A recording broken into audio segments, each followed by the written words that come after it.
Ayan mga idol, second day namin dito. Continue pa rin sa topping pero kami tapos na. Ito yung pinapinga namin kahapon. Pero hindi namin natapos dahil hapon na kami nagumpisa. Ngayon lang namin tinapos hanggang doon. Pag ginagawa na kailan yan, nirorodi lang bakal para makinis dahil binil ito eh. Kailangan marodi lang bakal para mas makinis. Yun yung pinapinga namin kanina. Karoon. Tapos yun naman existing na flooring, nahasahin na lang namin. Medyo madilim lang talaga mga idol dahil wala pang binibigay na kuryente yung building dito. Baka Lunes pa siguro.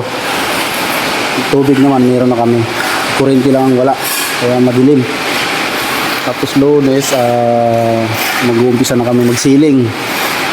Wala namang problema mauna yung siling. Kasi hinihintay pa namin yung approve ng mga partition. Magmamarking kami. Kaya kailangan matapos yung tapon para magmamarking kami tapos pa-approve namin. Pag na-approve saka kami mag-partition. Pero yung ceiling tuloy na yan. Kung sa taas kami kukuha, doon kami magkakapit ng hanger, napakataas. Kaya maglalagay na lang kami ng tubular. Tutumbok na lang namin din sa wall to wall. Yun na lang ang pagkakapitan namin ng hanger ng ceiling.